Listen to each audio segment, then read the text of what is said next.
My name is Frances Kweller, and I'm the director of Kweller Test Prep. So I have a lot of kids who want to know about the Prep for Prep program. Sure. And I want to take this opportunity right now to kind of dissect the whole application admission process. So I guess let's start at the end. Where are you today?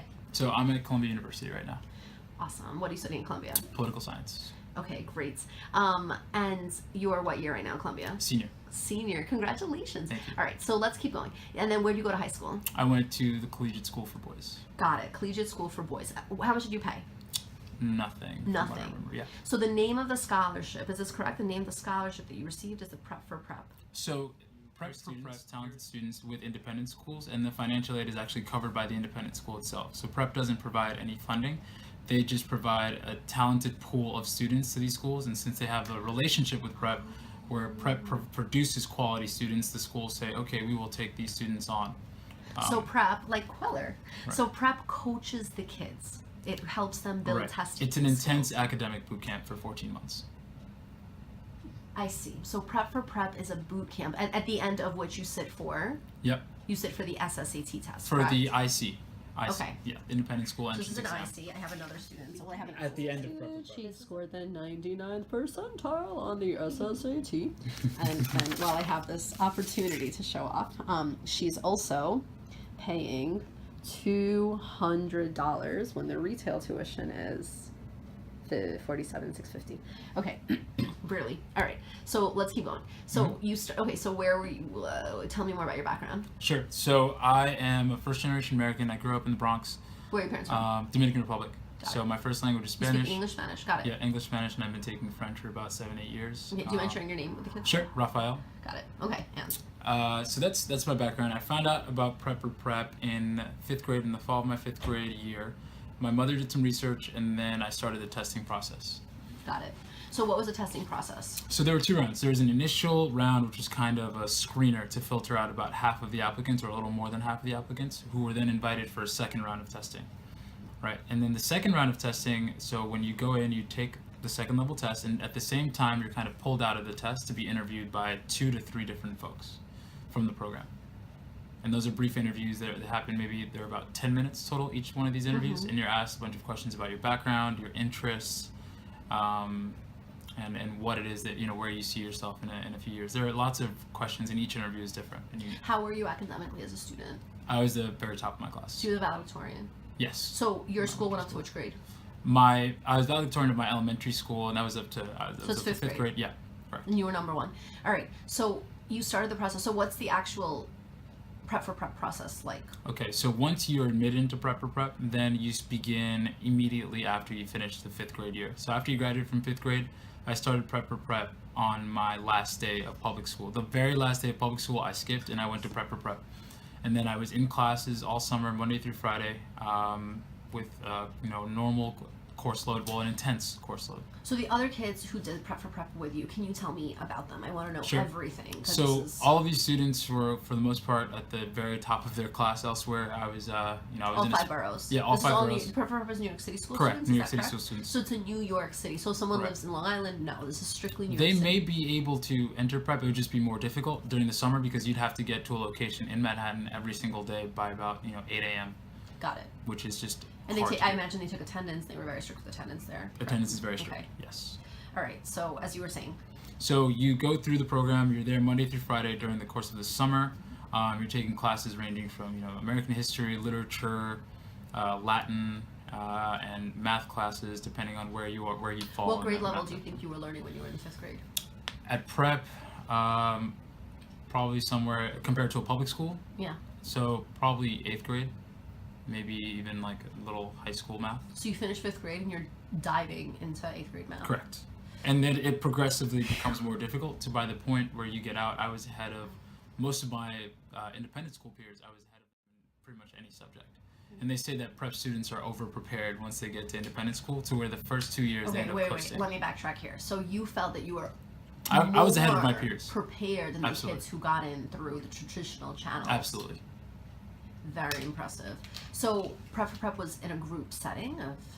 Yes, so the classes reflected the style of class in independent school, where you had about 15 students in a room with a teacher for any given subject. Whereas public school, that can be twice that sometimes. and it was to get you used to being in that space, and also so you had more individualized attention. And in addition to having the teachers as resources, you also have advisors, which are students that have completed the Prep for Prep program and are either in high school or in college. So now who serve that as you mentors. go to high school, you had mentors throughout high school.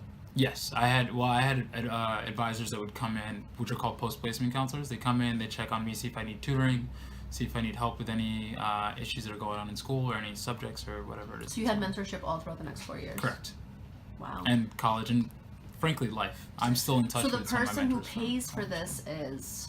These are donors. This is a variety. Each year, Prep for Prep hosts an event called the Lilac Ball. I was actually the speaker for my Lilac Ball. I want to go. Yeah, I Okay. can get you more information on that. Yeah. But each year we have an event called the Lilac Ball at the graduation. It's a showcase of that year's high school seniors and where they're going to school.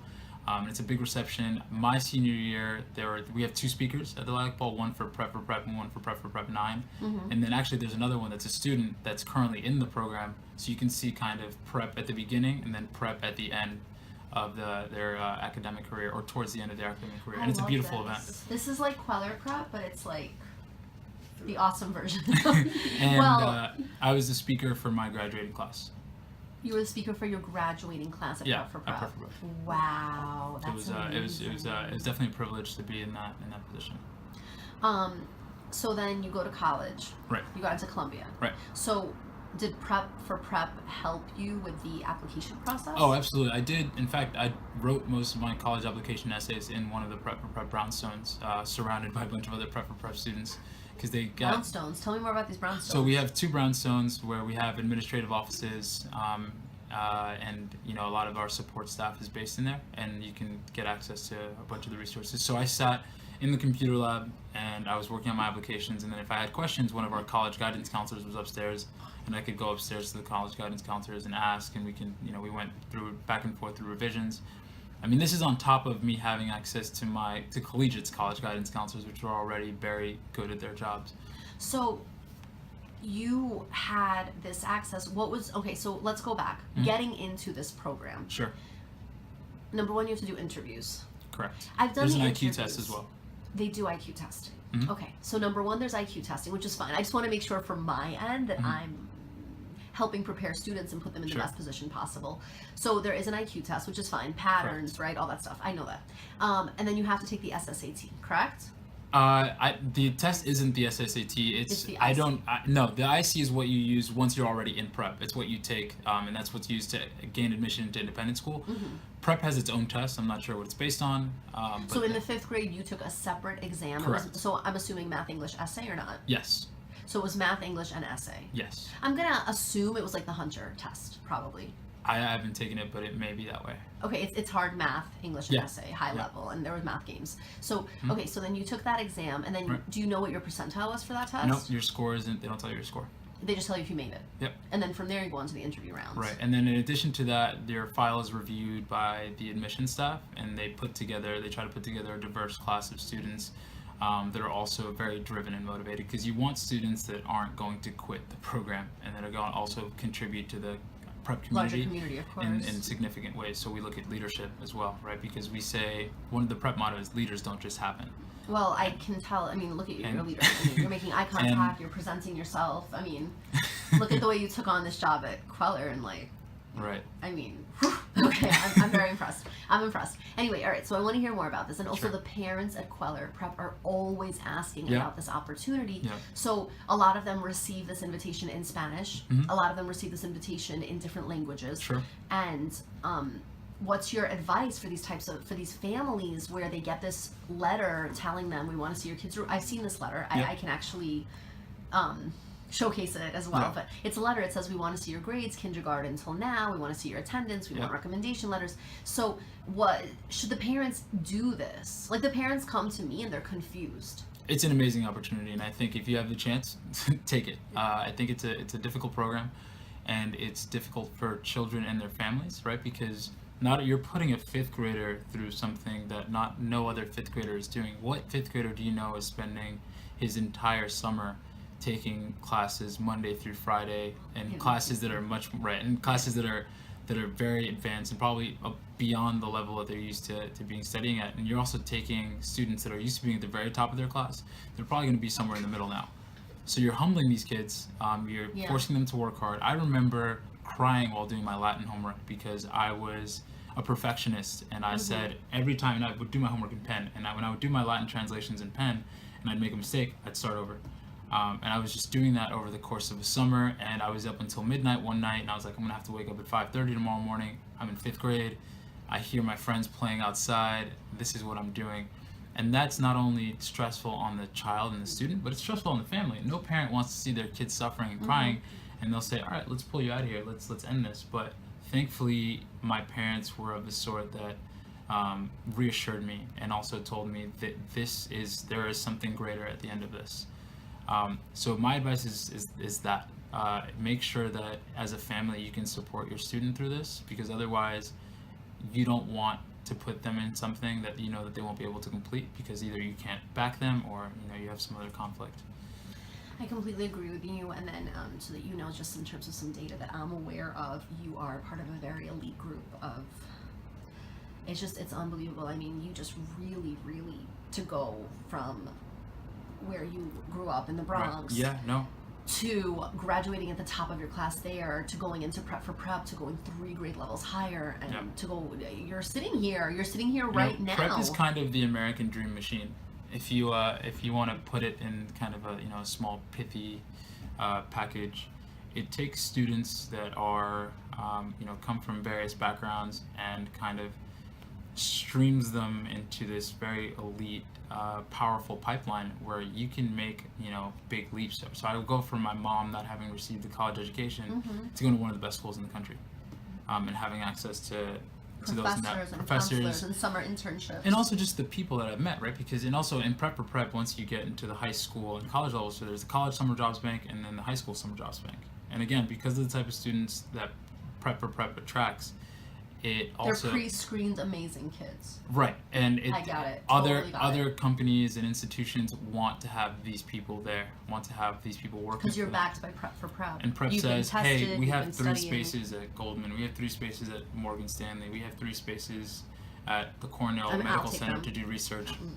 Right, and these are for high school students. We have 3 spaces at Wachtell to do, So high school kids will have this access. So at 16 years old, you have access to Goldman Sachs for the summer. Yeah, and there was a program with Google, and Goldman did another program as well, where it was like a summer internship. You created a mock business, and there was a competition, and you did that sort of stuff. It was called Nifty. It was the acronym. I'm aware of Nifty. I have customers. Right. So there's Nifty. Prep kids get into Nifty, and then once you're in college, your internships will set you up for a career path. I know so many students that I got an internship at an investment bank or a law firm my freshman year. Time I graduate, of course, because I'm a prep kid, I perform well. I was just speaking to the kids at Kweller for SAT prep, and I was just telling them yesterday that you're very likely your college internship will be your lifelong career. Yeah, so. and that's been the case for a lot of my peers. And I also spent quite a lot of time speaking about how college is not just about social. It's not just about academic, but it's also about social. Right, it's about building those relationships. Setting. I was stressing that to the students that I met today, and I said that most of my learning in college has happened outside the classroom. I think my most important learning has happened outside the classroom. I'm so happy that you're here, and you're a valuable addition to this beautiful institution.